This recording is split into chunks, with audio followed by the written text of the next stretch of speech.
Dokter Niko mau tanya dong. Ya, tanya apa dia? Kalau mau program hamil itu harus gimana sih dok? Katanya ribet ya dok, terus banyak pantangannya. Terus nanti kalau nggak berhasil gimana dok? Gak usah takut, gak usah khawatir. Ada kok cara-caranya. Kita bahas yuk.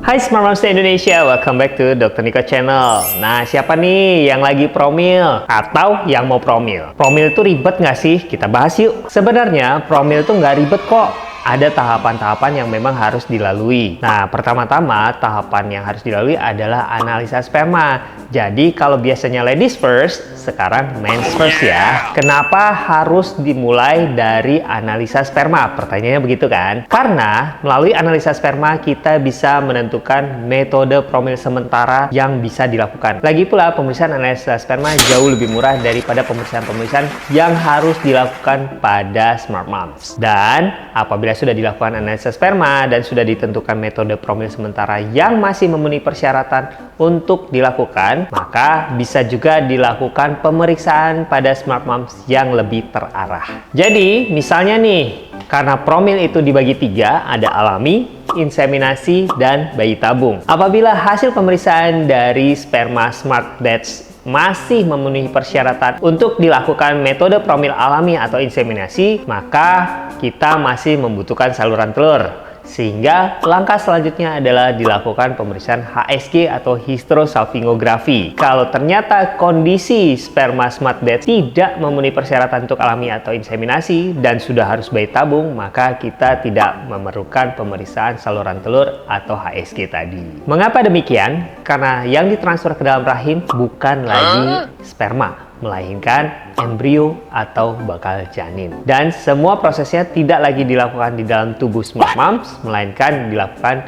di luar tubuh Smart Moms. Pada Smart Moms juga dilakukan pemeriksaan USG untuk melihat apakah ada kelainan pada organ-organ ginekologi Smart Moms seperti kista, miom, polip, dan lain sebagainya. Kemudian dilakukan juga pemantauan perkembangan sel telur dan perkembangan dinding dalam rahim Smart Moms, baik di awal siklus maupun di pertengahan siklus. Apabila didapatkan sel-sel telur di awal siklus Smart Moms atau yang kita kenal dengan antral follicle sedikit, maka sebaiknya juga dilakukan pemeriksaan AMH atau anti Mullerian hormone, yaitu hormon yang dikeluarkan oleh sel-sel telur yang masih ada di gudangnya atau di kedua ovarium Smart Moms. Sehingga hasil dari AMH ini bisa menggambarkan cadangan sel telur yang masih ada di tubuh Smart Moms. Apabila cadangan sel telurnya sudah sedikit sekali, maka harus dilakukan metode promil yang lebih invasif seperti bayi tabung ataupun minimal dengan inseminasi, atau keduanya yang kita kenal dengan teknologi reproduksi berbantu. Dari hasil pemeriksaan Smart Moms juga bisa kita tentukan pemeriksaan-pemeriksaan lanjutan seperti pada kasus PCOS misalnya diperlukan pemeriksaan HOMA IR dan lain sebagainya. Pemeriksaan-pemeriksaan ini akan disesuaikan dengan kondisi Smart Moms saat itu. Begitupun pada Smart Batch, apabila hasil analisa sperma menunjukkan hasil yang kurang baik, maka akan dilakukan pemeriksaan lanjutan seperti pemeriksaan fisik, pemeriksaan USG, pemeriksaan hormonal, dan lain sebagainya. Sebelum Smart Moms dan Smart Batch melakukan promil, ada beberapa hal yang harus dipahami dulu nih. Promil alami, angka keberhasilannya hanya 4-5% dalam setiap siklusnya. Dengan catatan semuanya normal ya. Kalau ada yang bermasalah ya sudah pasti akan turun angka keberhasilannya. Pada metode promil inseminasi, angka keberhasilannya sekitar 10-15% karena kita buatkan jalan tol untuk sperma masuk ke dalam rahim. Selain itu diberikan juga nutrisi untuk sperma. Nah, pada promil bayi tabung atau IVF, angka keberhasilannya sekitar 30-50%. Nggak ada yang 100% ya.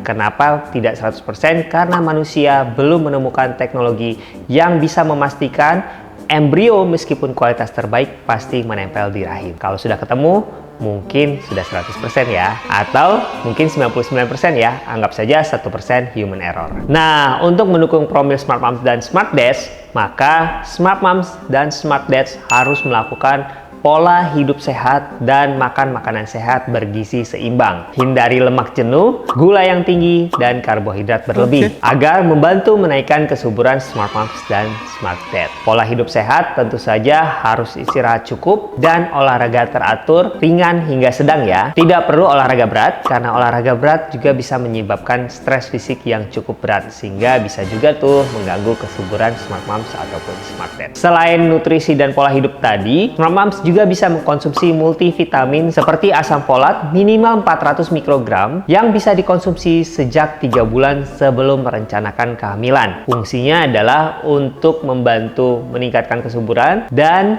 mencegah terjadinya kelainan tabung saraf pada bayi jika sudah hamil. Sayang dong, udah susah-susah promil, ternyata bayinya cacat. Kalau Smart Moms dan Smart Dads mau mulai promil, boleh nih datang dulu untuk berkonsultasi dengan dokter kandungan yang memang bergerak di bidang infertilitas atau dokter kandungan konsultan fertilitas. Nah, untuk kunjungan pertama sih sebenarnya boleh kapanpun ya. Tetapi untuk mulai program hamil harus dimulai di haid hari kedua ataupun haid hari ketiga. Jadi promil justru dimulai sejak Smart Mom masih haid. Nah, nggak ribet kan ya Smart Moms? Jadi jangan takut atau jangan sungkan untuk bertemu dengan dokter kandungan yang memang bergerak di bidang infertilitas ya, supaya bisa lebih jelas lagi. Paham kan? Paham kan? Kalau Smart Moms masih punya pertanyaan lain, boleh nih tulis di kolom komentar di bawah atau kunjungi Instagram saya di nicholas_spog. Dan ingat-ingat untuk like, subscribe, dan share video ini supaya saya tetap bisa menjawab pertanyaan Smart Moms se-Indonesia.